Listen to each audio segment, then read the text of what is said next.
be able to email everybody back. And the floor is yours, Coach Menachem. Wow, thank you, Rabbi Osher. Look what you put together over here. Kanai Nahara. So before I start, I also want to say thank you to the sponsors, Click a Glass and the Matzav.com, everyone for sponsoring this amazing platform. And thank you again, Osher, your wife, and your family, putting in all the koiches. It is really unbelievable, the koiches that you put in and the feedback that we're getting is really, the positive feedback is really unbelievable. And a special thank you for Rabbi Yaakov Salomon for being with us on this special platform. Experience and expertise that you have in general that you'll share with the Olam, and specifically with experiencing your own journey with this COVID-19 pandemic. And thank you, Hashem, that you are here to tell the story. The Olam you can't really imagine the positive feedback that comes, the questions that come pouring in every day. It's really unbelievable. Just by seeing the feedback and the questions, it gives me the chizuk, and it gives me the koyach to say, you got to do this again. And Rabbi Osher, this gives the whole excitement to keep on doing it. And it's really unbelievable to see how people walk in to the platform and they walk out with a little bit of awareness, a little bit of chizuk, just seeing that it's not only them. We're in this together, everybody in their situation.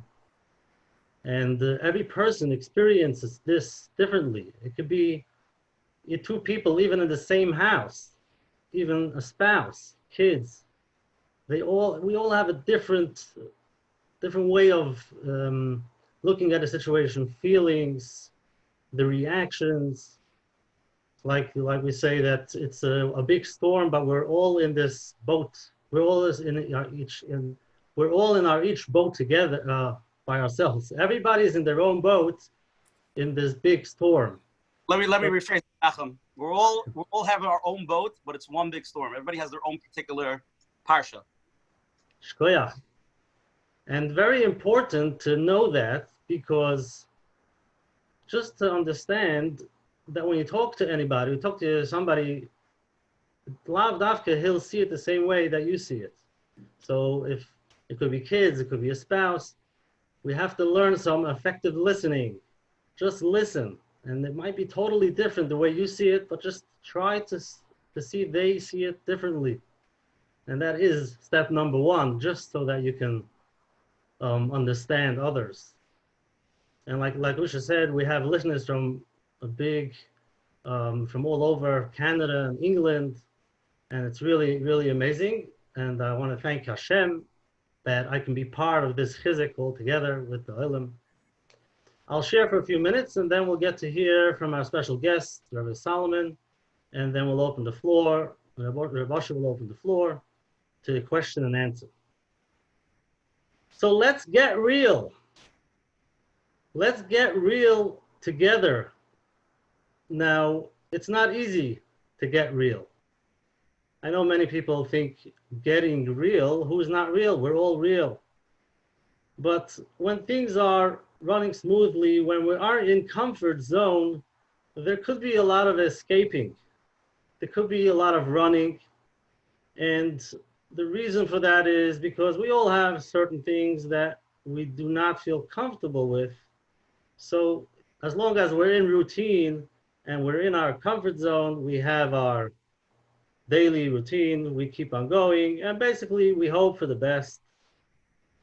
Now, the problem is when we're in such a situation, as of now, there's a lot of things that it's hard to push them under the rug. It might be like a place that you're in, you might not be really wanting to be where you are, or it could be a person that you're with, situation you don't like, could be health, could be wealth. There's a lot of anxiety, concerns, and b'derech klal we can run away and we make shalom with the matzav, but now it's a little bit harder.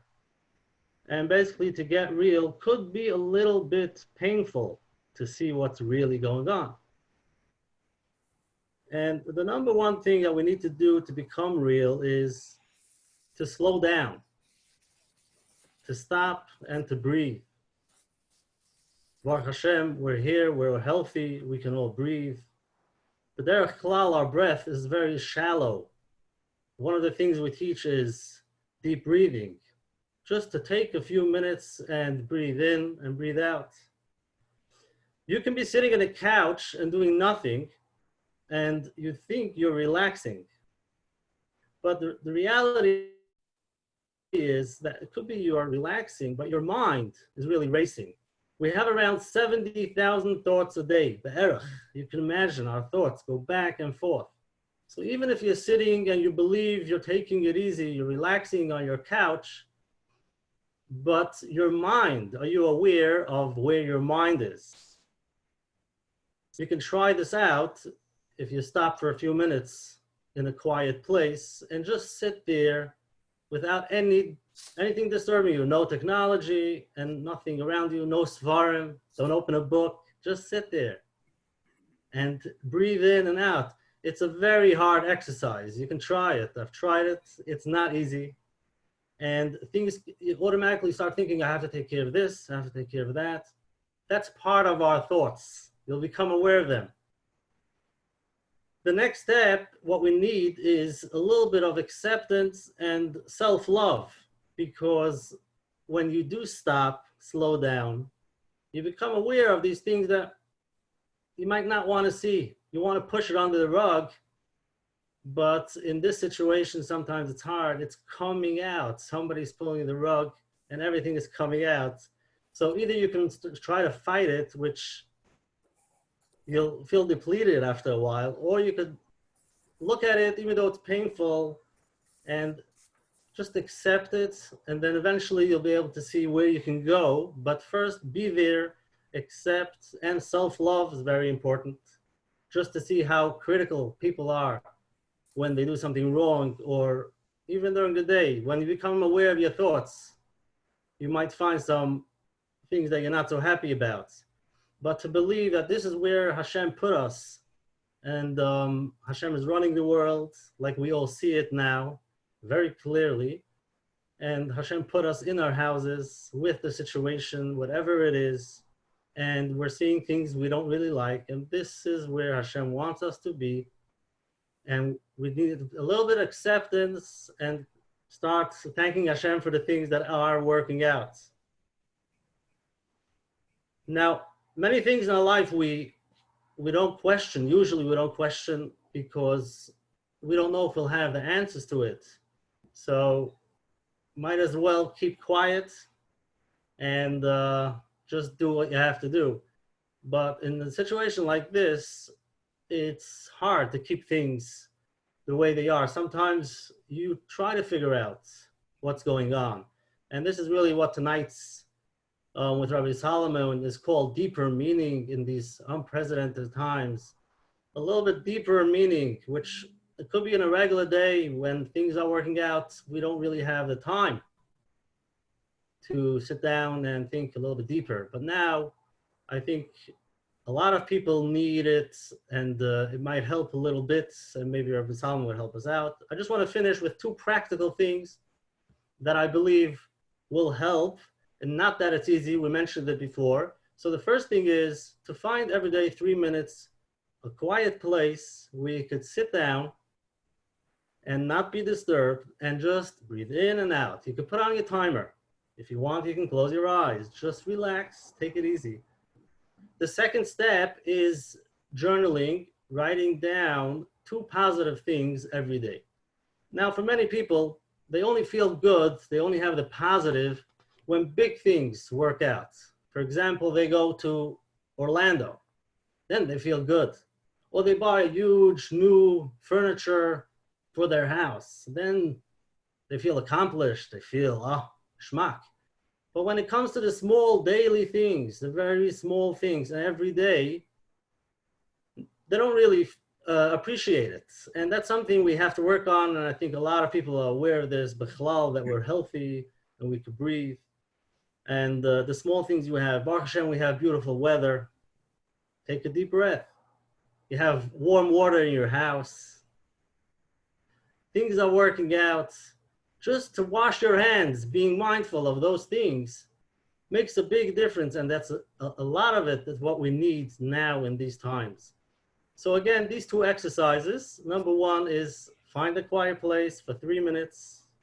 If you want, you can send me an email and tell me how it went. And also you can write down your thoughts while you're sitting there. I let you have a pen and paper in front of you. Might make it a little bit easier. You can write down those thoughts that come into your head, whatever it is. Put it on a piece of paper so at least you know with what you're dealing with. And the second one is to every day write down 2 positive, small things that you're grateful for. And you'll start feeling a little bit of positive. There is a lot of negativity going on. And even though you might think it's not affecting you, but it's in the ear. And you have to counteract by consciously writing down, consciously thanking Hashem for all the small things. So now I would like to give over the platform to Rabbi Salomon. If you can give us a little bit of the chizik and divrei bracha. Thank you. Thank you, Rabbi Menachem. Thank you. All well accepted, and there's some good ideas over there. Hello, everybody. I see a lot of familiar faces. Waving to all of them, even the ones who are not familiar. Saying hello to everybody, and it's nice to see. This is worthwhile just to be able to see some people. You know, you don't see too many people these days. You're stuck in the house, and if you're like me, you sit by the front door or by the window, and you look and say, "Oh, human. Oh, there's somebody human out there." You run out. Somebody, you know, you want to connect. We want to connect with somebody. What should I tell you? We're all devastated, and we're all heartbroken, and most of us, I think it's fair to say, are terrified. And a lot of us are broke.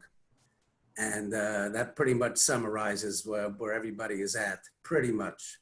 And everybody's seeking answers. Everybody wants to know, what are the messages? What are the answers? How are we supposed to understand what's going on? And of course, you know, I don't have to give you the whole speech. I don't have all the answers. I don't have any of the answers, and I don't feel too bad about it, because I don't think anybody else has them either. So nobody knows what's going on. Everybody tries, and everybody is pretty much clueless. So, you know, if you don't understand it, I don't, we're all in good company. Nobody knows what's going on. I'm gonna give you an idea that I have, just a thought that I have. It's far from definitive, and it's just given over in the thought of, you know, here's one of the things that maybe we can try and do something better. I think all the messages we're getting are very personal, and everybody has to dig deep and ask himself, what can I do better? And I think that's the way it works. So that's our job to do. And I want to tell you a quick story, one of my favorite stories, and some of you who know me, you know the story already, but it might be worth repeating. And the reason that I thought of it was yesterday was May 2nd. You know what May 2nd is, of course. May 2nd is my mother's birthday. My mother, Aleh Shalom, would have been 109 yesterday, but she died about 11 years ago. And I'm going to tell you one very quick story of what happened when she was 96. And she was an incredible woman, believe me, trust me on that. She was something special. I went to visit her at the assisted living, which was near my house. We went every day, sometimes twice a day. I come into her room, picture this. I walk in, she's laying down, 96 years old, frail. She weighed about 75 pounds and good health. And she was asleep, took a nap, middle of the day, fine. I come in, I sat down at the edge of the bed and just waited. I didn't have to wait long, a minute or two. A minute or two, she was up already. Oh, you're here, are you here long? No, I'm not here long, it's fine, fine. And we start talking. And then I made a mistake. And what was the mistake? During the conversation, I started to yawn. Lo tov, not nice, not good, especially for your mother. Yawning in the middle of the conversation, looks like you're bored. Didn't go over well. So she looks at me and she didn't want to let it go. So she says to me, you know, you don't get much sleep, do you? So I said, no, you know, I'm a busy guy, you know, I don't get much sleep, but it's fine. So she says, you know, it's interesting. She said, I'd like to ask you a question. I said, sure. She was always asking questions, digging deeper into things. And she says to me, tell me, when you lay down to go to sleep, do you fall asleep right away? Or do you toss and turn for a while? A good question. So that's when I made my second mistake. So I said, oh no, I fall asleep right away. I'm sleeping before I hit the pillow already. I'm so exhausted. And I realized, how stupid is that? You know, she's probably tossing and turning. And here she hears me say, I fall asleep right away. But that's not where she went. She always had a surprise. So she said, really? You fall asleep right away? You know, and I felt so bad for her. You know? But she turned it around. She said, you fall asleep right away? I feel so bad for you, she said. I said, Mom, you didn't hear me. I said, I do fall asleep right away. She said, I know, I heard you. I feel so bad for you, she said. I said, why? She says, if you fall asleep right away, when do you have time to think? Whoa. And then that set me back. I should have expected that from her. She was a thinker. She used to just sit and sometimes just think. That's all. When's the last time we did that? Just sit and think. No, we don't do that. We're rushing, we're running, we're busy, we're in a hurry, we're speeding all around, we're flying all over the world. We got so much to do. We're in our cars, jumping out, running, doing so many things. But you and I know we've slowed down now, these last 7-8 weeks. Oh, we're slow now. Yeah, you see, we don't run anymore. There's nowhere to run to, right? There's nowhere to go. We found time. Look at you. There's hundreds of people here who found time late at night to tune in. When would we ever done this? Oh, and we got so many things to do. I got to catch up. I got so much to do from the business and there's so much to do. We don't try to figure things out anymore. And I think we fall into something that I used to call the Coleslaw Syndrome. The Coleslaw Syndrome. And let me explain. Quite a few years ago, I was in Eretz Yisrael, and I was with a tour guide, and we were going on the southern wall of the Kaisel. And there were a lot of excavations at the time. Now it's beautiful over there. There's a lot of excavations going on. And there were many stairwells that went into the Har HaBayis from there. And we were walking up one of the stairs. And as we're walking up one of the stairs, I made a remark, just, as usual, wisecrack Solomon. I said, look at these stairs. Look at it. Well, one of them is deep, one of them is shallow, one of them is long, one of them is wide. They're all different. This is not a regular stairway. It's not so hard to make a stairway where it's uniform, where everything is the same. This must have been some architect or some engineer that put this stairway together. And the tour guide turned around to me and he said, that's very interesting what you said. I said, there's nothing particularly interesting about it. It's just kind of like just a silly remark. He said, no. He said, there's a theory that these steps were made that way intentionally. They could have made each step the same. Every stairway you see is the same. Even if it was 2,000 years ago, they could have made the steps the same. The theory was, he said, that they intentionally made each step different. Because when you walk out of the Beis HaMikdash, walking up is hard enough. But when you walk down one of those steps where each one is different, believe me, go to a 6th grade when the kids are finished. Remember when you used to go to yeshiva? Go to a 6th grade and when it's recess time, they're flying down the steps 6 at a time, jumping down because it's so easy to do. But if the steps are different, each one is different, shallow, you can't run down the steps. So maybe they made that stairway intentionally different so that when you left the Beis HaMikdash, you would think about every single step that you took. You became extremely conscious. I'm leaving the Beis HaMikdash. I got to watch every step I take. I have to think about where I was. Maybe it was intentional. And then he said something interesting. He said, what was that called when you do things without really thinking about them? That's called hergel. We're doing things just hergel. So he says, what is hergel? He says, what's the word for the part of your body that you do when you walk? That's regel. Well, we don't think about walking, we just walk. So that's the same as Hergel. And when did they come to the Beis HaMikdash, he said? On the Shalosh Regalim. It's the Regel. That's the time that we might be in danger of doing things behergel. And then someone else said, which was really brilliant, he said, it's the same word in English. The word in English is regular. We do things, everything is regular. We do it behergel, not conscious, and we do it, everything regular. And this is what the Navi in Yeshayahu Chavtes tells us is Vatahi Yer Oisam Oisi Mitzvahs Anasha Milumada. We're doing things by rote. We've become robots.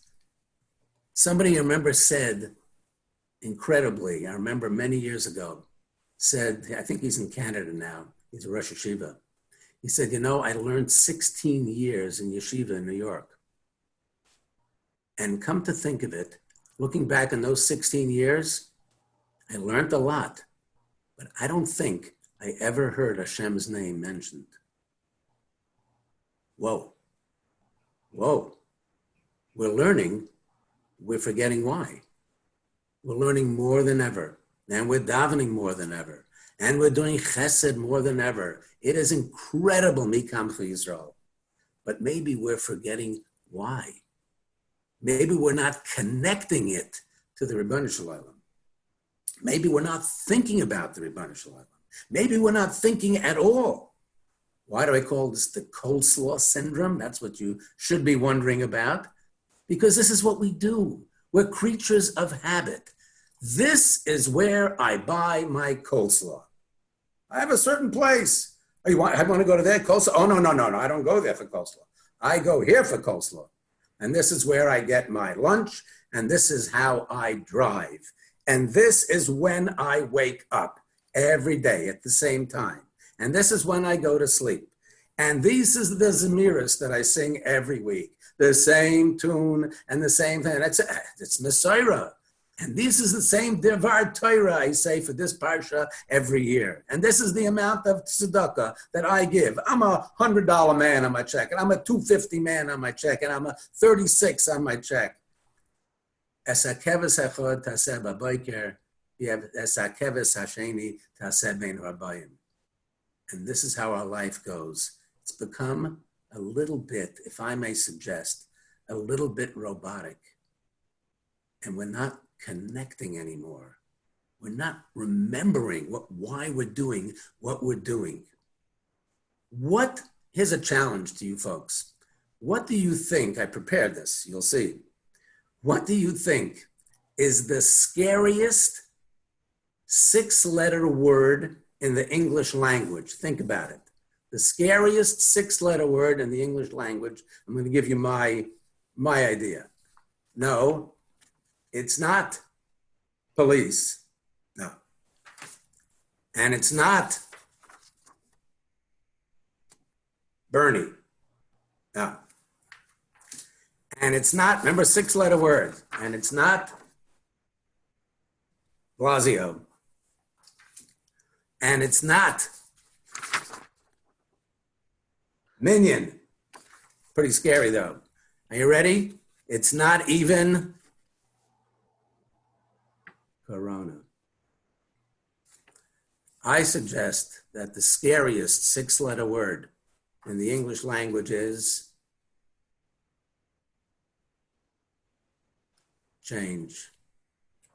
Oh, no. Oh, don't try to do that. Don't try to do that. I am set in my ways, and this is who I am. Well, guess what? Maybe not. Maybe you should not be set in your ways. Like Rabbi Menachem mentioned before, maybe we need to get out of our comfort zone. Many of the Baalei Musar say that tshuva is not being better. Tshuva is being different. Think about that. Being different. Wherever I was, very nice. But let me try to be a little different. Let me say this is not who I am. This does not necessarily describe me. I can do something else. I think we're doing great, but maybe our Shemona Esrei should be longer, or maybe they should be shorter.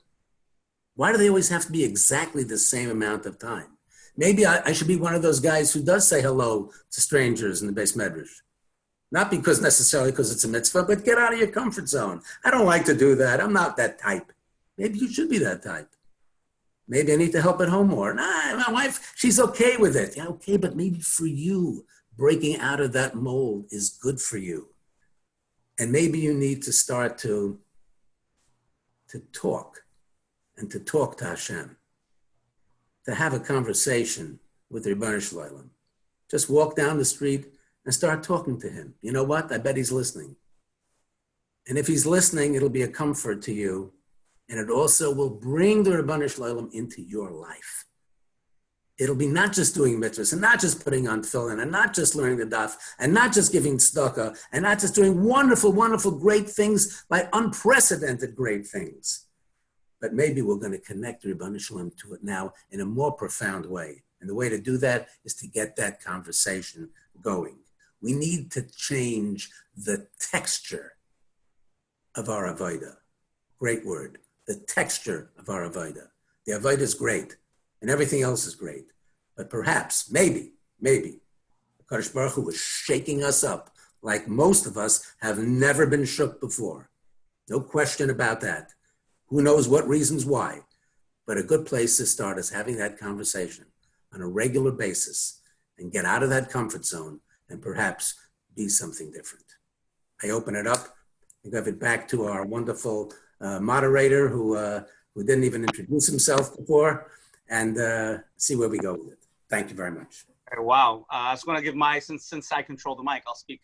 Everybody could sit, right? Everybody has a few hours. I was going to say, you, Menachem, you were really, guys, both par on. I mean, just basically awareness and realizing that, we have to be comfortable in where we are and where we're holding. And yeah, I mean, I have a few questions pre-written over here. I reached out to anybody wants to ask questions. We have some big guests on. I don't want to call anybody out. We have Mr. Weinberger on. Good wave. Come on, Mati. Can I put you on? Can you say hello to Olam? Absolutely.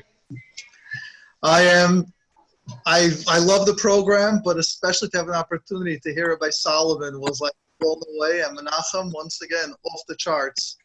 And Ushi, I was waiting for you, just waiting to hear that little spin to everything where everyone's got a smile. Somehow you can take the words and just make it comical. Rabbi Salomon, off the charts. It was the word change. I'm like, Corona, police. I was like looking at which words are my triggers.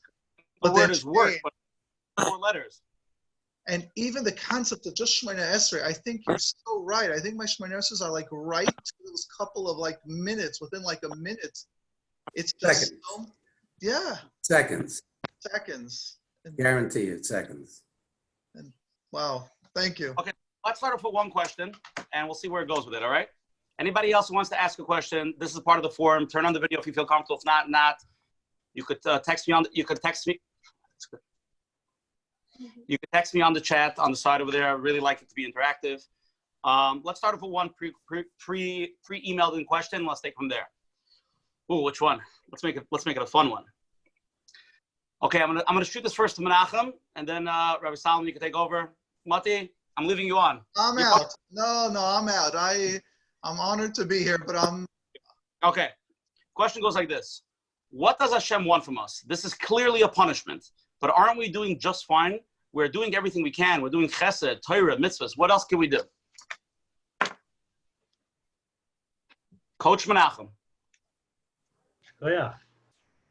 I believe that we just heard from Rabbi Salomon most of the answers to this question. First of all, it's interesting to see the way this person is thinking that it's clearly a punishment. Okay, I can't say what it is because I don't know, but it's just an awareness to see how the thoughts of a person works. I don't think everybody looks at it the same way. I don't think everybody feels that it's a punishment. Yes, Hashem wants us to change. Yes, he wants us to grow. But that's the interesting piece of seeing that first. But the next part by saying, aren't we doing everything right? So I think we just heard from Rabbi Salomon, we're doing everything right. And sometimes we need to tweak it a little bit so that we should find a connection with Hashem. And I would say even before connection with Hashem is connection with yourself. Because we do everything, a rote is like a rat race, and we're running and running and running. Can I stop you for a minute? Where are you going? What do you want? Who are you? Where are you going to be in a few weeks? What's the goal? What are you working on? What is working? What's not working? That's questions to be able to connect to yourself. And like I mentioned before, they're hard questions. And that's why sometimes we have to become real to be able to see that these things we don't want to look at and be okay, understand it's work. And eventually, after you connect to yourself, then you can bring Hashem into your life and say, Hashem, this is something I don't like. This is something I want to work on. And without you, Hashem, I can't do anything. And I thank you for everything you gave me till now. And I'll please help me out to continue. So I believe most of this question was answered with the discussion. I just want to mention that in the chat, I realized there's a question over there. What's the first step to take to be able to accept and start change? Because like you mentioned, change is very hard. So what should a person do? What's a good eitzah? So I'm going to let Rabbi Salomon maybe answer that question. Okay, I have no problem personally with this question or calling it a punishment. I have no problem with that at all. I happen to agree with him. But, punishment gets a bad rap. What's wrong with a punishment? As a very bad parent who never punishes, I know it's not popular anymore, but there happen to be a couple of my kids here on the screens, and they'll tell you that the punishment is okay. And as a matter of fact, a really good parent knows exactly how to punish and what to do and try to get results. And the good punishment is coming out of love. So I have no problem with that, with it being a punishment. It's obviously, sometimes I think, the Rebbeinu Shalom doesn't want this corona either. I mean, when you think about it, why is he doing this? As if he's getting something from it, or as if he wants this. He doesn't want it either. What he wants is he wants Klal Yisrael to be the Knesset Yisrael, the Goy Kadosh that he created us for. We are 1/5 of 1% of the world's population. You talk about the Amma Nivchar. Some people say, Jews in the world, 2%, maybe 1%, maybe, maybe 0.5%, 1/5 of 1% of the world's population. And out of that, from all the world's population, 1/5, only 10% of us are Shemer Torah mitzvahs. We talk about a special group that we are. So he expects a lot from us, yes. He really does expect a lot from us. And I think that Menachem, the way to get the ball rolling is what I suggested, is that conversation. Personally, I'll tell you exactly. I was very, very sick a few weeks ago. I was sick for over 3.5 weeks. I need to wash all my laundry here in front of this wonderful group. But Chasdei Hashem, he decided to keep me around and pulled me out of it. A few weeks ago, the thought of me coming on here would have been just impossible. And I have a greater awareness, greater than ever before. I walk in the street, I get in my car, and I'm talking to the Rebbeinu Shalom. And the way that does it is that it just keeps him in front of you all the time. There was a tremendous person that we lost a few years ago, Shlomo Pearl, Harvey Pearl, tremendous Maggid Shir. He was a public school teacher, but was a Talmud Chochem Nifla. He was a fantastic person.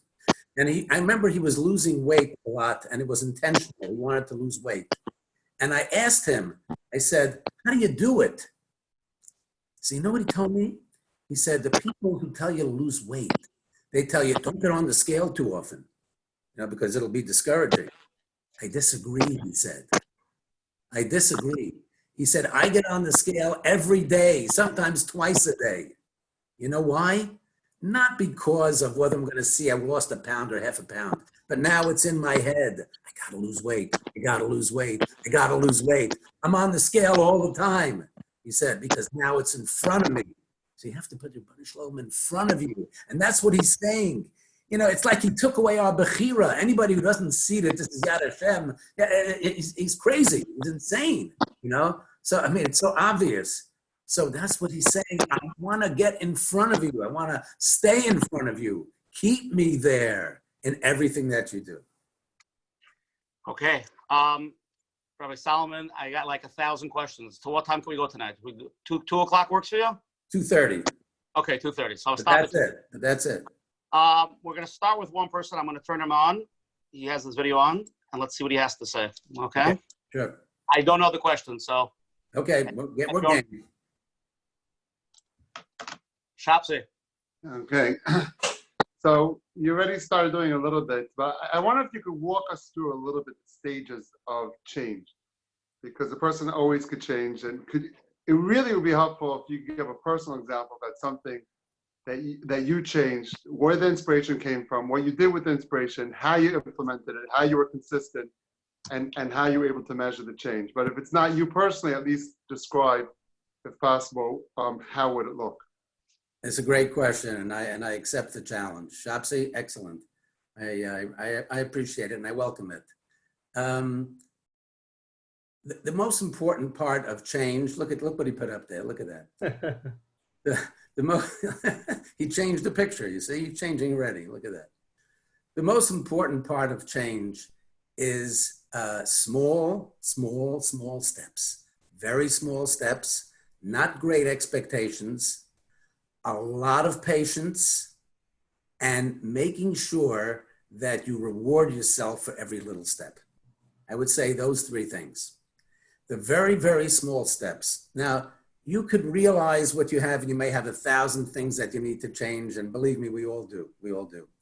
But if you keep it very, very small, and you're able to measure it and give yourself that patience to see it doesn't happen overnight, and you're gonna slip back all the time.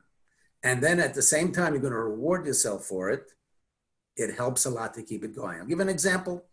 And I'm putting myself on the line because I'm not there yet, and it's a small thing. But I heard a shmooze once not long ago about Chazaras Hashatz, and since then I only try, guys. I try to follow the Shliach Tzibur by Chazaras Hashatz. And I open it, and I can tell you that nobody does it. Almost nobody does it. And I try even to put my finger on the place. And I'm following along all the way. Now, I don't know how much it's worth or not. I don't know. But I can tell you this. I know that it's worth something. You know how I know? Because I really don't want to do it. And the more you don't want to do it, the more it's worth. First of all, it's probably worth more. And second of all, it's a tikkun hamidos. If I really don't want to do it, and I'm forcing myself to do something I don't want to do, that's called being different. And that's how you grow. So believe me, there are other examples like that, but I'm giving you a small example. And I'm not perfect by far. My mind wanders, and I'm, sometimes I find myself following, and then I go off the page. I keep going, So not very helpful. So, but that's something I'm trying to do, just as an example. But there are so many things that we could do. I think that's the aside. Great question, Shapsi. Menachem, Coach Menachem, come on. This is your baby. Well, Rabbi Salomon, he put down the steps very well. I just want to add. First of all, you have to know what you want to change. Where do you want to be different? What is it that you want to work on? That's step number 1. But I just want to mention a practical thing. To start doing things differently, not even in Ruchnius, even very basic, less like Rabbi Salomon mentioned, you go home every day the same way. One day decide to make, just go around the block, just do something different. It might sound funny, why should I do that? That opens up that little part of the brain that we don't use, that unconscious. Instead of going every day, doing the same thing every day, and you don't even think about it, start doing things just different. If you pick it up with your right hand, pick it up with your left hand. And you'll laugh. Why should I do that? Because it wakes you up to it brings your subconscious, it brings it a little bit more into the conscious world. Right, exactly right. And you'll realize by doing these things, you will become aware of so many things about yourself that you have never thought of. Shake it up. People are scared of that. I don't want to shake it up. It's good the way it is now. Why shake it up? If Right. you feel it's hard to do it by yourself, get yourself a good friend or someone to talk to. But that is what wakes up that part that we don't really use. Mm-hmm.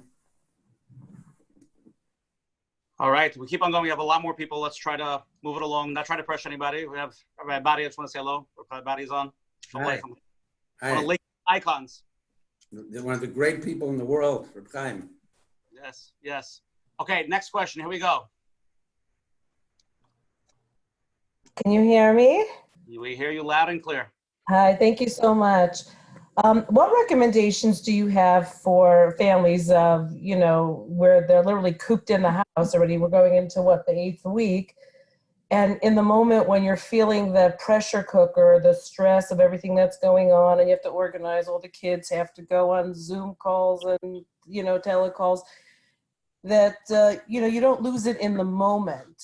So you don't have to get to the point where you have to start apologizing afterward for a reaction. What can you do in the moment? Menachem, you want to answer that question first? I'll take Great it. idea. So first of all, I want to congratulate you and all the mothers out there.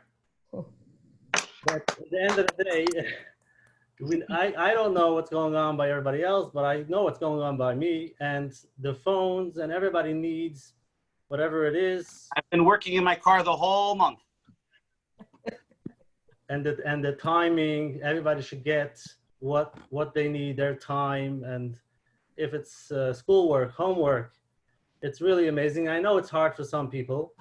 And the first thing they say is it doesn't have to be the way you think, meaning you have a piece of paper and everybody has their schedule. It sometimes just doesn't work out. And it's not only by the kids' schoolwork, it's by the adults too. It's by the men and by the women. It's just not time that we can keep things the way it used to be.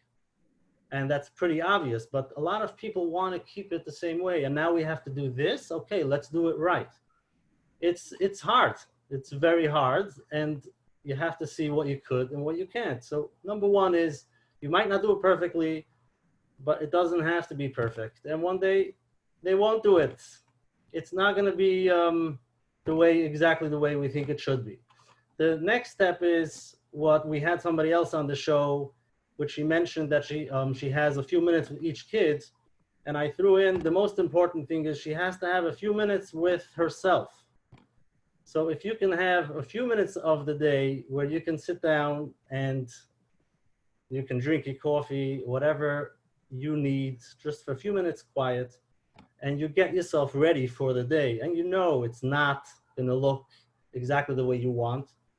Just by picturing that the situation and getting ready for it, usually it helps so that when it does happen, you're like, oh, this is exactly what I was thinking. So it's not the first time it happens because in your mind it happened already. And if sometimes you do lose it, I guess it's normal. We all have those moments that sometimes we lose it. And the kids understand that, and it happens sometimes. But what you're asking in the moment can be very hard. In the moment it's very hard to think straight. So that's why I recommend for a few minutes a day, get ready for that day. And if you want, you can picture in your mind the worst case scenario so that whatever your day looks like, it's probably going to be much better than that. And hopefully that recommendation helps.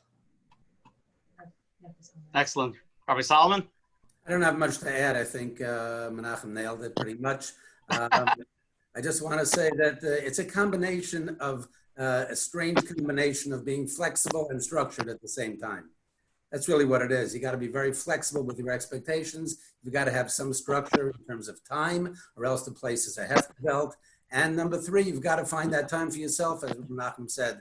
The time for yourself is not an indulgence. It's not being spoiled. It's a necessary ingredient. Wake up. You've got to be able to find some time and get away, or else you're going to collapse. So, and it's a no-win situation. Sounds like it sounds like you're doing fine, by the way. Okay, who's ready for a tough one? You. First of all, I want to welcome Rav Shlomo Schwartzberger. He joined us tonight. Yeah. World's Maggid Shir. Dr. Mordechai Weiss. There's probably about $2,000, $3,000 worth of therapists on this session, by the way. Okay, I'm going to throw out a tough question here. I'm actually going to let Rabbi Salomon go first with this one. Okay. And, maybe Nachum, maybe even Shlomi could jump in, but let him. This is a tough one. I'm not comfortable to ask, but I have a question on how to deal with a husband that's not getting up for davening until 10:30 from the point of chinuch. We've discussed it, and from my point, it's just my resentment. My next question is when young children are not willing to daven or stay on school phone calls because it's just too hard to put in the effort. So it's really a double-loaded question. One about the husband just doesn't want to get out of bed. He's really enjoying Corona. He's sleeping it off. And the other one, the kids are, it is what it is. Rabbi Salomon, 35 years. I tell you, when I came on here, I did not expect that I would hear somebody who's enjoying Corona. I mean, that's quite a surprise. I'll take the first part and I'll give Menachem the second part, so you can think about the second part of the question already. Second part is I'm going to tell you something surprising, at least my response to the first part, and it's very, very, very disturbing and very difficult and to watch and this and that. I would basically do nothing. I would do nothing. Can I tell that to my wife? You see, giving musar during this time is pretty much a luxury that we cannot afford. And the marriage, if the marriage is basically good, this is not the time to ruin it because there's so much tension involved anyway. And it's not easy to do to just sit there and watch while you're taking care of the kids. But I pretty much could guarantee that any musar is going to fall on deaf ears. Don't think that you're going to yell at him and tomorrow morning he'll be up davening vasikin because you yelled at him to get out of bed. It's not happening. I would do absolutely nothing. And the trick is to not be critical the rest of the day, or don't give him that face that you give him, or that snide remark, because it's just going to erupt and it's going to absolutely do no good. Hopefully, once this is done, he'll reset, he'll be back at work or whatever he does, or on Keitel, whatever it may be, and he'll be back to getting up at a time. And I think you're just going to have to ride it out. Sorry. Menachem, part two of the question. What was part two? Part two is that basically the kids are not being active in the school, on the phone, they're jumping around. Does she hammer them down and like this, or just let it go hefker? Well, so that's pretty black and white the way you said it. It's either hammer them down or let them go. Give me another path. Yeah, we got to find something in the middle. But I think it's pretty similar to the answer that we gave before. Again, I don't know if this is only Corona related. Sometimes I don't know what's going on in the house. But like Rabbi Salomon said, for many people, they give that advice even without Corona. Because by giving musar and trying to fix things with other people, sometimes it blows up. But with the kids also, you have, I don't know where they are when they do go to school. I don't know how they manage in school. I don't know how they are the whole year. And in this situation, you can't have it perfect. You cannot nail it down. Obviously, you won't be able to. You have to see what you could do. Those little steps that you could do. And that's what you're going to stick to. You're going to try whatever it is. And the rest will wait, the Mitzvah Hashem, and hopefully B'Karev will go back to whatever it was. But to fix things now, to have everything the way you want it to run, that's going to be very hard.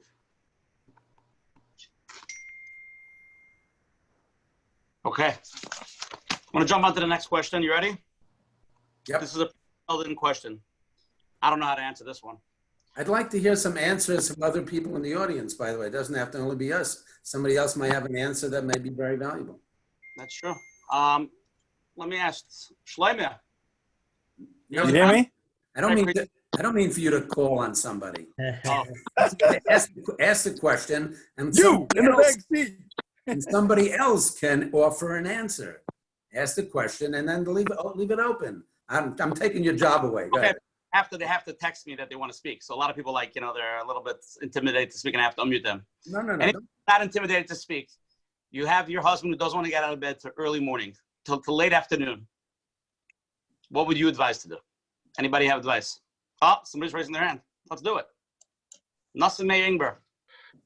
Hey, so I actually have two questions afterwards as well. Sure. And I'm in no place to really answer anybody's thing.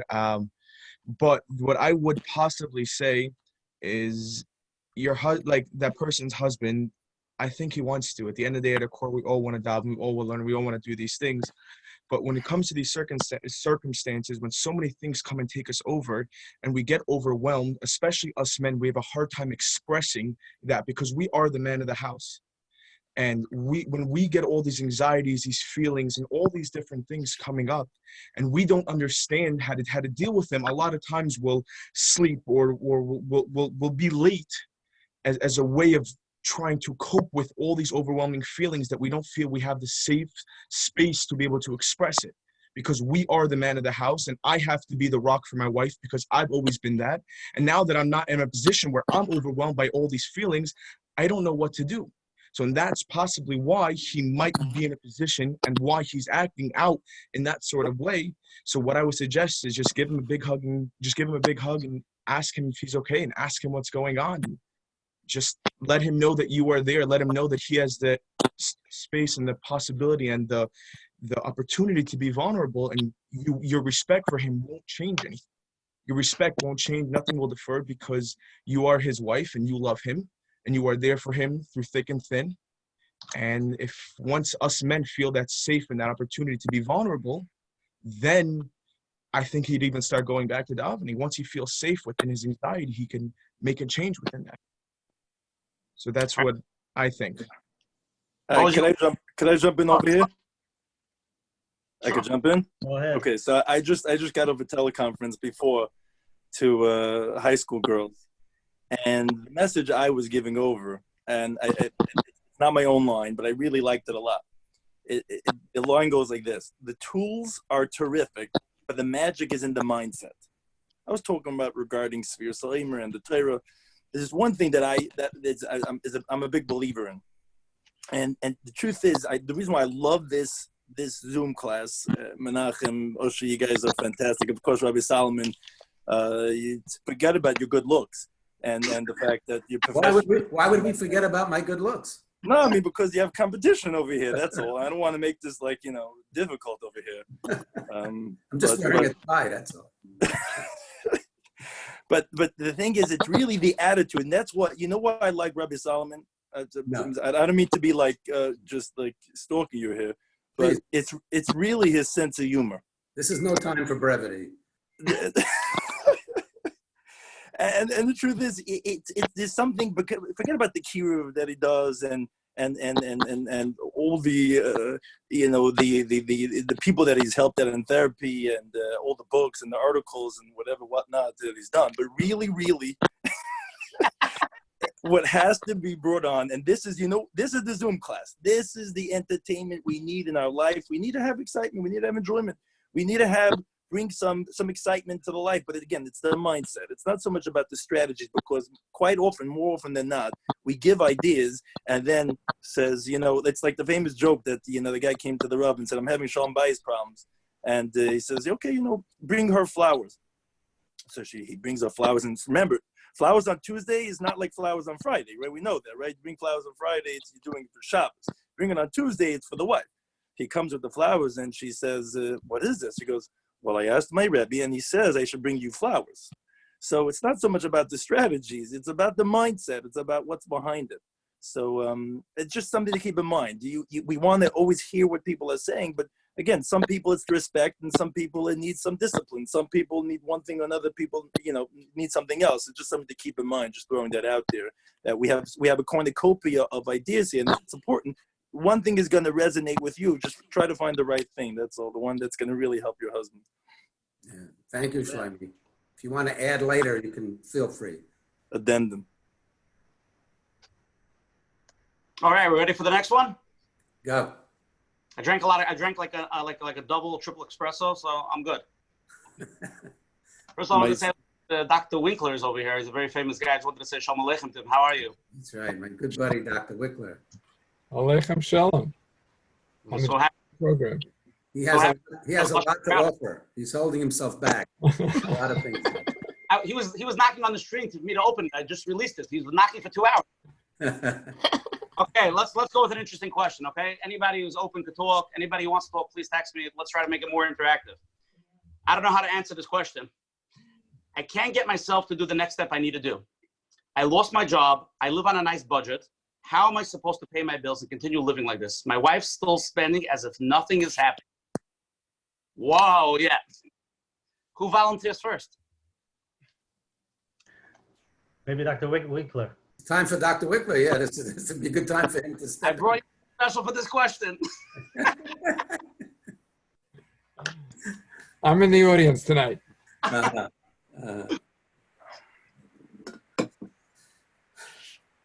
have another therapist on also, Dr. Mordechai Weiss, an addictions therapist. And I don't want to put him on the spot, but it's somewhat of an addiction question. The wife's spending out of control. What's your advice? Thanks for not putting me on the spot. I appreciate it. I'm very good at that. I would say I'm not, it sounds like it's a marital issue. And first of all, I want to thank you for the show. I think that it's a great chizuk for everybody. And we heard a lot of words of wisdom tonight from everybody. So appreciate that. The thing that resonated. It's not my question, to clarify. I know it's not. I think that communication is what would be the key piece here. And there's no issue that could really create a tremendous amount of pressure on a marriage if it could be discussed. So, I think that the other marital therapists here might want to jump in on that one, but I think that my take on it is if they could find some way to open a conversation about that, rather than him, saying to himself, I don't know what to do. I don't know how to go on because my wife is spending and I don't have money. How am I going to manage? So if he wants to tackle that issue first about his wife spending, I think that a healthy communication about that, of course, healthy communication is the key piece here. I think that would go a long way to opening up a potential solution to this issue. Very good answer. I want to mention one thing off the cuff over here. I mean, we didn't talk so much financial, but I do think it's a very heavy topic. I've been requested many times recently to bring really just a session regarding retail stores and people that are suffering financially. I just want to bring it up so we could all, take our take. I think the one thing that we all are from this that I see personally is that the Olam is realizing that we're all in the same boat in a certain sense. We're all going through the same. And you see so many people, whether they're really being financially hit or the anxiety of it is hitting them. It's a real fear. I mean, across the board. And this question is a very simple question, but it's a very true question to many people. You're living on, a simple life of $300,000-$400,000 a year, with one kid. It's tough, you're trying to make it.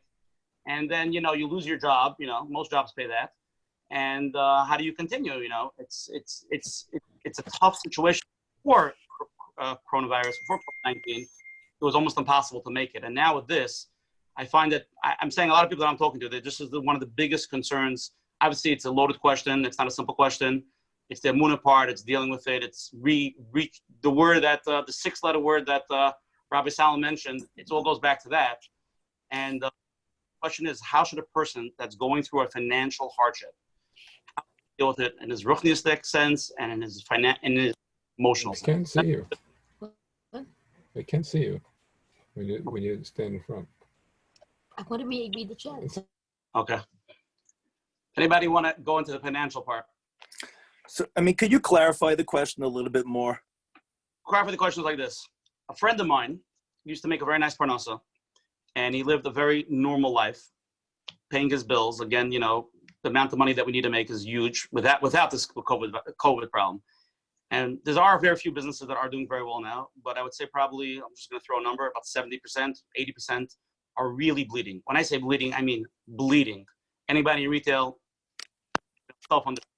anybody, any type of business besides maybe, I don't want to say anything because but you know, most people are bleeding, and I see from friends of mine the hardship. So what should there be there?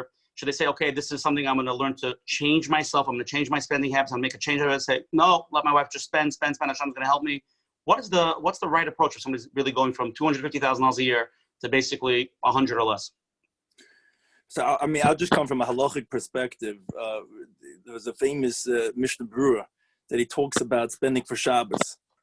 And he says, should someone just spend for Shabbos just like carte blanche and say, because Hashem's going to give me back whatever I'm supposed to get? Or should a person be mitzamtzim? It's a very difficult piece of Mishnah Berurah, but it basically says that a person has to do what's within normal range, what makes sense for him at that time. So although, let's say this is like, you know, you can get whatever you want to get, but it has to work within the framework. So just coming from a halachic perspective about spending money and going on the old, even though you don't have, halachically, that's not sound. We don't necessarily condone spending if you don't realize, if you don't make a calculation that it makes sense that you could actually cover your expenses. So just from that perspective, it wouldn't make sense. Then we go to part two of the question. So what do we do then? If we can't live on the old budget and we're not living the lifestyle we used to live, so I think most of the therapists here would agree to me that I think it's the line we said last week, that if you can't go outside because of quarantine, you go inside. And yeah, that might be a redefinition for you. What are you if you're not your money? If you're not your economic strata, what happens? Who are you then? Ezehu Asher, Ezehu Chacham. Who are you if you're not your money, if you're not your lifestyle? And that's some of the questions that Corona begs us to ask. Exactly, take that pause. What's actually happening? Who am I? Again, that's not the easy answer. I see Menachem shaking his head. He's old for that, for going inside. I'm sure many of you out there saying, that's not going to cut it for me. I want to know, what do I do now? Because I'm not able to survive. But that would probably be the hard answer. Anyone wants to chime in and, comment on that? Menachem, you want to go there, maybe Rabbi Salomon? I know it's a loaded question. Yeah, I'm just saying, if he can change in a minute, wow, go ahead. But that's what we discussed before. And it's probably not only by the financial, but this is what a lot of people are seeing. A lot of people the things under the rug is coming out. And this is what I mentioned before. The step number one is to realize that till now, I did not want to look at this. This is something I don't want to see. I don't want to think about it. And yes, it is painful. I'm not going to take it away. And the reason why I ran till now and why we're running and keeping ourselves busy is because of this, because I don't want to experience the pain that we're thrown into this. And they say what's something that makes a person really change is pain, because as long as I can manage without it and figure something out, we'll figure something out. But when you're pushed into the corner and there's no way out and you feel the pain, and you have to figure something out. But again, that's already what are the steps that you can do. But before that, you have to realize we're in a situation that we're becoming aware of things that we did not want to see, and now we're starting to see it. How do I accept that? How do I take it? And very important is what we mentioned last time with self-care, because if not, you're going to be in bed for many hours. You're not going to be able to get out. It's hard. So you have to give yourself what you need, and you have to realize it's hard. And eventually, open communication, like you mentioned, figure something out, something small, and hopefully there'll be a Yeshua. But when there's a Yeshua, we don't want you to go back to what it was and no more thinking. You don't want to think. We want to open you up to a new way of seeing things different and fixing it, because that's really the tachlis. But again, yes, it's hard, and it's not going to happen overnight. Could I give a lighter answer for a second? I know we're so heavy here, us like thinking people. It's just a little heavy.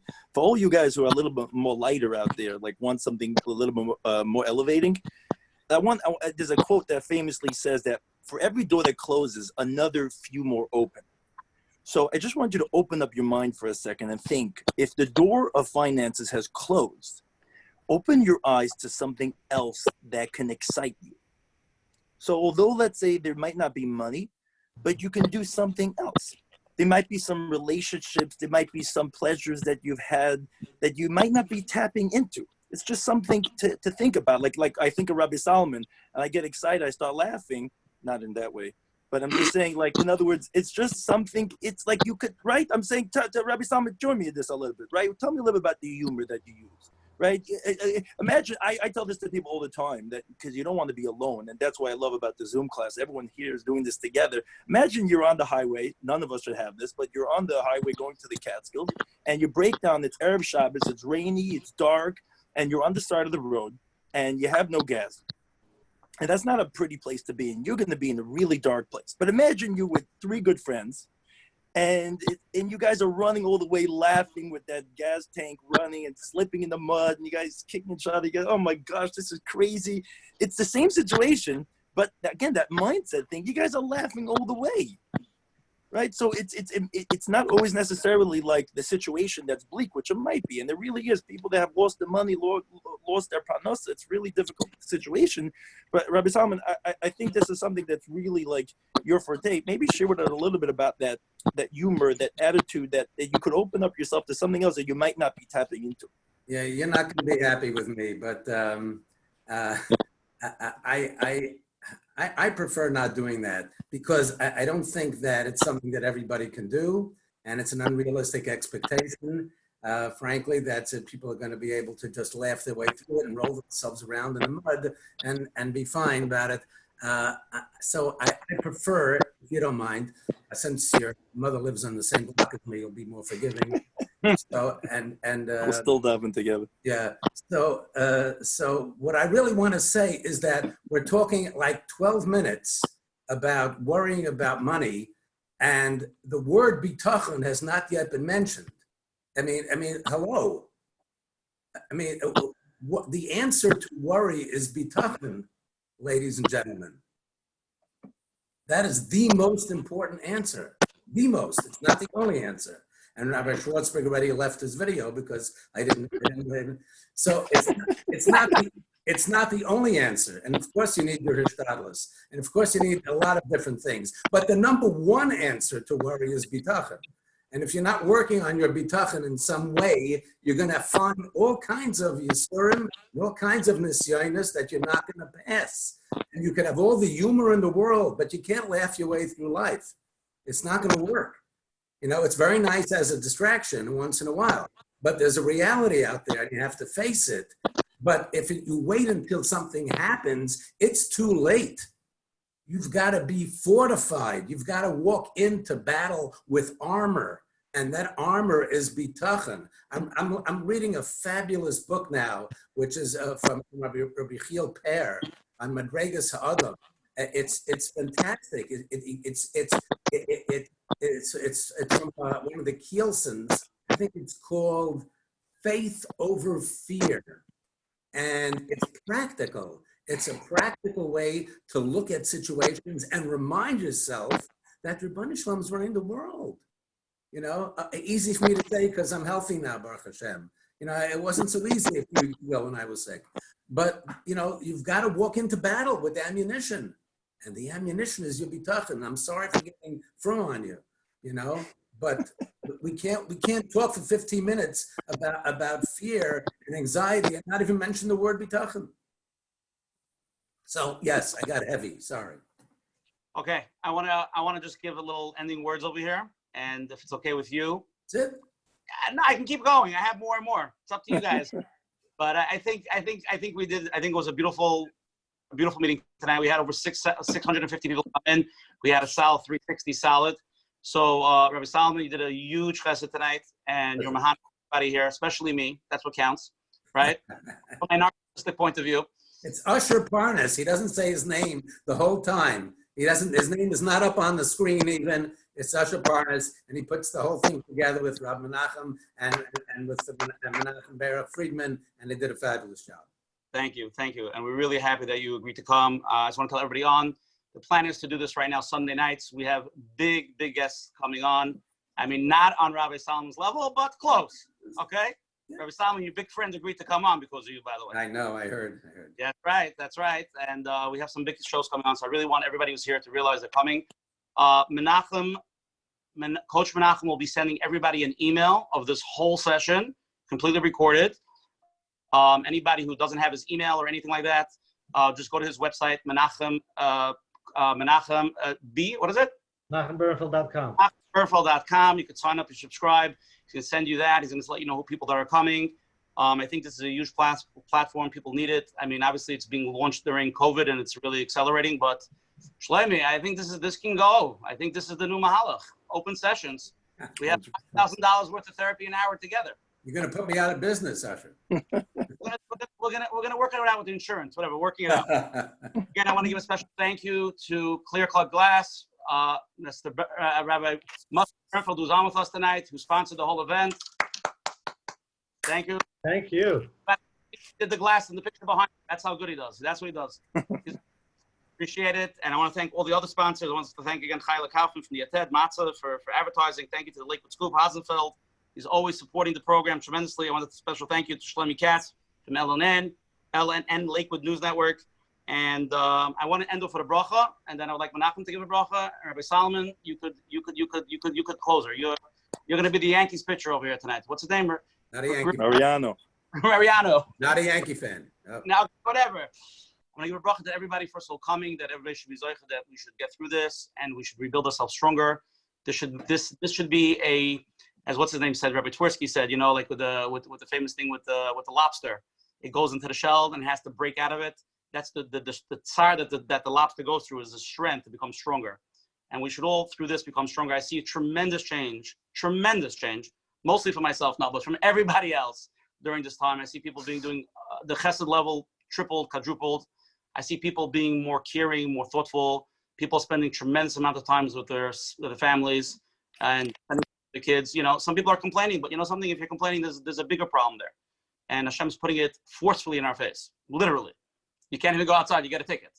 That's how serious we're talking, And Baruch Hashem, there's a lot of positive. It seems like, a big part of the thing is passing, and we hope we move on from that. I give a bracha to Coach Menachem.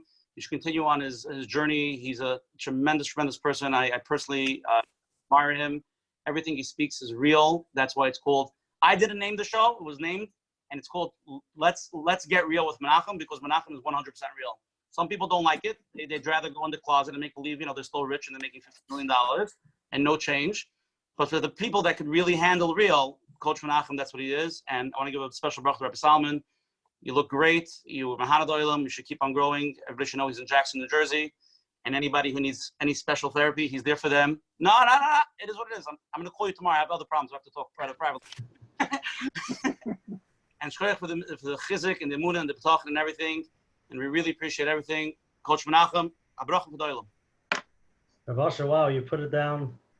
Mamish amazing. Tonight's show was really, I really want to thank everybody, and especially our sponsors. And like I said in the beginning, the positive feedback that we get from this is unbelievable. And there are people who put in koiches. I'm not going to mention everybody's name, but those who did, they know about it. And it's unbelievable how... I'm sorry, I have to stop you right there. I have to give a special thank you to Menachem Friedman, who has been the driving force behind this, together with his brother Pinky Friedman, who did all the hard work, up for hours, graphics, calling people, getting it together. I'm sorry, I had to call you out. Don't talk to me again. Thank you very much. And Rabbi Salomon, I thank you very much for being here tonight. And I think tonight's show was mamish from talking to Hashem and Emunah and B'tachon, which is really the basics, what we have to go back to our basics before we get lost in everything else that's going on. And that's really the deeper meaning in these unprecedented times, is to just come back to where we are, to who we are, and to connect to Hashem. So I'd like to give everybody a bracha. Hashem should be chayna das. Hashem should help us all. With all the chaylim should have a refuah shalema, and we should have an achama, and everything should go back to the new normal with the change, more connected to ourselves, more connected to Hashem, and we should be zoiche to the geula shalema b'mheira v'yameinu. Shkoyach. Amen. Rabbi Salomon. I would like to, I'm going to direct my closing remarks to the people that we don't see. And most of the people on here are not on video. And most of the people here did not send in questions. And most of the few hundred people who came in remained either anonymous, etc. But I think that in all likelihood, those are the people who are really hurting. And it's too painful even to talk, and it's too painful to show my face. And a lot of people are suffering big time. And I don't want them to feel like they didn't take part because they weren't a therapist or they weren't Chaim Abadi. So, so I don't get any recognition. But those people who is the majority are the people who are really hurting. And they're wondering, how am I going to get through this? And even though it's easing up, but it just doesn't seem to ever end. I have one more graphic to show you, if you don't mind. And this is my idea with using a mnemonic for what the most important way it is to cope through what's happening over here. And it's the mnemonic is don't. And there are three things: distraction, off negative, and talking. These are the three things you need most. You need to be distracted from what's happening in order to cope. Very, very important.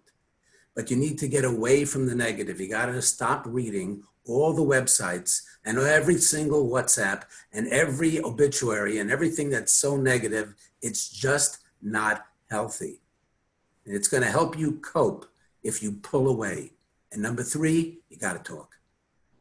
I don't care what you do, you got to find somebody to talk to. If it's your spouse, better not your kids, but if it's your spouse or a friend or an aunt or a Rebbe or a Rebbitzin, whoever it may be, the more you talk about it, that's how you deal with fear. The more you talk about it, the better it feels. So find a way to talk, get distracted, push out the negative, and you're going to make it through. And the Eibishter's, let me tell you, it's going to be a better world when this is over, somehow. And better times are coming. Mertz Hashem. They should be, hopefully it'll be Bakarev. It'll be sooner and sooner, and we see it already coming a little bit. But there are better times are coming, and this world is going to be a better place. And we're going to look back on it with a lot of hardship and a lot of sadness. But hopefully we're going to look at it while we're different people. And I will give you a bracha to each and every one of you to be able to cope, to get yourself through it, to be able to be distracted, to get rid of the negative, to talk, so that you'll be able to have the right bitachon, and then you'll be able to flourish through this and create that relationship with the Rebbeinu Shalom. That's what he wants, and that's what's missing. It's got to get better, and if it gets better, it will be a better world. And we should be zeichet to see the Gula Shlema. When we open up that door to Shvei Chamascha, a lot of people were genuinely disappointed. That's a big deal. That's a big deal. They really opened up the door seriously, not like every year. We should hopefully open up that door and see Eliyahu Hanavi and Shias Tzidkenu Meir. Amen. Shkoyach, everybody. Good night. We'll see you next week, Hashem Sunday. Menachem will keep everybody posted. Coach Menachem, emails, Rabbi Badi. Thanks for coming. Please come next week. We're going to make a special segment for you, by the way. We're working on it also. Shkoyach, everybody's involved. Rabbi Salomon. Good night. Azak.